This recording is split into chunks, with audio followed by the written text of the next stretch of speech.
Si je viens comparer les performances de mon portefeuille avec celles du S&P 500, que vous connaissez sûrement, donc l'indice qui suit les 500 plus grandes entreprises américaines, on voit que mon portefeuille, très récemment, a dépassé les performances du S&P 500. On est maintenant à 12,89%, soit 2% supérieur au S&P 500. Bonjour à tous, j'espère que vous allez bien. En tout cas, mieux que le CAC 40 parce que ça va pas du tout. Là, vous le voyez derrière moi en jaune, on a les performances du S&P 500, donc l'indice qui suit les 500 plus grandes entreprises américaines, comparé au CAC 40, donc les 40 plus grandes entreprises françaises. Et ça va plus du tout. Autant avant d'arriver à un peu au moins suivre la tendance, là, on rentre vraiment dans un stade où on est vraiment dans des directions opposées. Et vous le savez, dans l'actualité, ça se passe pas forcément bien. Il y a quelques semaines, j'avais montré ma sortie de position chez l'entreprise Michelin. Vous le pouvez voir juste ici, donc c'était il y a un mois. J'étais sorti de ma position chez Michelin, j'avais réussi à faire 26% de performance.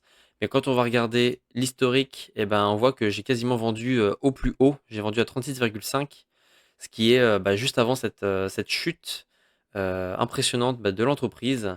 Et comme vous le savez, donc là, comme d'habitude, j'ai demandé à l'IA Perplexity de me faire un petit bilan des plans de licenciement qui sont en cours de préparation en France. Et comme vous le savez peut-être déjà, on a Auchan, un grand groupe français qui commence à parler de licenciement, et bien sûr le groupe Michelin. Et c'est pour ça aussi qu'il a été sanctionné dans la bourse, parce que ça fait pas plaisir à un investisseur de voir une entreprise qui n'est pas capable de continuer de croître et de se développer. Et donc là, c'est certains employés qui vont peut-être le payer.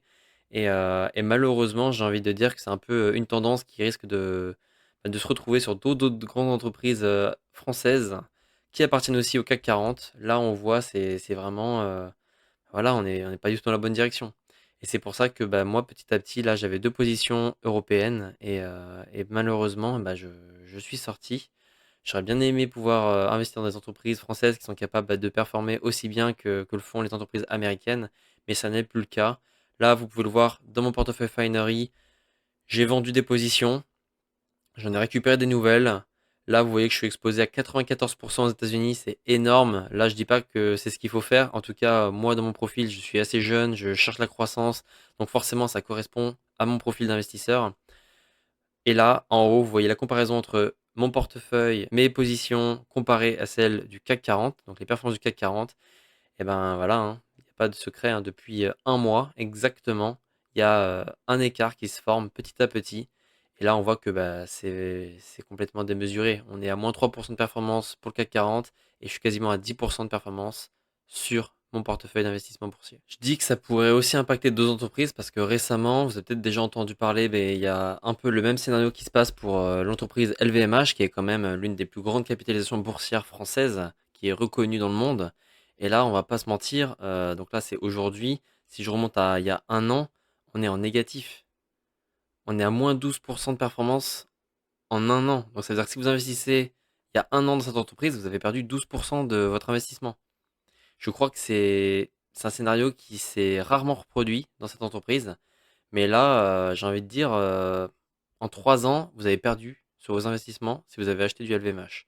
On verra comment ça va évoluer, mais je sais que certains d'entre vous ont des actions LVMH dans leur portefeuille et je pense que en ce moment vous n'êtes pas très rassurés et je le comprends parce que pour moi c'est inadmissible qu'une entreprise ne soit pas capable de au moins garantir une croissance constante au bout de 3 ans. Bien sûr, il peut y avoir des coups de mou au bout d'un an, pendant 2 ans et encore, mais là 3 ans et vous perdez de l'argent sur vos investissements, ça montre une certaine faiblesse dans la gestion ou dans les finances de l'entreprise, ou en tout cas dans sa capacité à motiver les investisseurs pour augmenter sa valorisation boursière. Et là, avec LVMH, malheureusement, ça se passe pas bien du tout. Maintenant, c'est bien beau, je parle et je critique. Maintenant, je vais vous montrer ce que moi je fais, ce qui me permet d'avoir une performance comme celle-ci que vous voyez, avec seulement 6 000 € sur le compte, on a une bonne plus-value. Par contre, ça a un coût en termes de risque, et ça, on va le voir tout de suite sur la plateforme Finery. Et là, on le voit directement, ma diversification géographique est à 94% aux États-Unis. Ça, c'est pas quelque chose que je recommande à tout le monde. Moi, c'est en accord avec mes convictions personnelles, mais risques aussi, parce qu'on n'est pas tous forcément autant prêts à mettre ce genre de risque lorsqu'on investit. Et donc, c'est pour ça que je vous invite à faire vos recherches de votre côté, à bien réfléchir sur votre profil d'investisseur. Mais en tout cas, moi, aujourd'hui, cette stratégie me permet de battre le CAC 40 et encore mieux si je viens comparer les performances de mon portefeuille avec celles du S&P 500 que vous connaissez sûrement. Donc, l'indice qui suit les 500 plus grandes entreprises américaines. On voit que mon portefeuille, très récemment, a dépassé les performances du S&P 500. On est maintenant à 12,89%, soit 2% supérieur au S&P 500. Comment je fais pour battre le S&P 500? Eh ben, je vous montre tout de suite la composition de mes portefeuilles. Donc forcément, ils sont très exposés aux États-Unis. On se retrouve avec des très grosses entreprises. Oracle. Donc là, Oracle, 85% de performance, c'est énorme, c'est quasiment un score de crypto-monnaie. L'entreprise Visa, qui elle a des performances de 20%, ce qui est très très bon aussi. Là, on a aussi l'entreprise BlackRock que j'ai acheté il y a quasiment un an à 644 euros et qui est aujourd'hui à 976. Donc là, on est sur 50% de performance.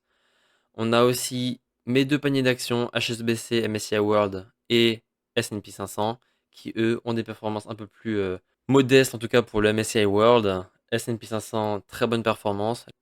Il faut faire attention parce qu'on est sur une très bonne année, donc là aujourd'hui tout est dans le vert. Il faut aussi prendre en compte que ça peut descendre, on est dans la bourse, il peut y avoir des crises.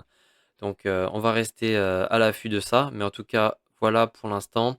J'ai aussi mes paniers d'actions exposés aux États-Unis sur mon plan d'épargne action avec le Amundi Nasdaq 100 qui m'expose aux 100 plus grandes entreprises technologiques américaines avec une bonne plus-value quand même, on est à 16%. Mais forcément, là, je suis lissé sur toutes les entreprises, donc les 100 entreprises, et donc forcément, la performance est légèrement inférieure. Pour le MSCI World, pareil, on est sur une performance qui est lissée sur environ 1600 entreprises, donc forcément, les performances sont moindres, mais le risque est forcément beaucoup plus allégé. Et c'est pas fini parce qu'il y a 2 jours, j'ai pris des positions sur mon nouveau courtier Interactive Broker, qui est le courtier avec les frais d'achat d'actions d'entreprises les moins chères. Et donc j'ai pris 2 positions chez Microsoft parce que selon moi il y avait un point d'entrée, mais aussi dans l'entreprise Google avec 3 actions à 168 euros. Et là l'entreprise est à 171 euros, donc on est en plus-value pour l'instant. À suivre, je vous tiens au courant comme d'habitude. Si vous cherchez des liens de parrainage, c'est dans la description. Il ne me reste plus qu'à vous dire de prendre soin de vous et de vos finances. À très bientôt. Salut.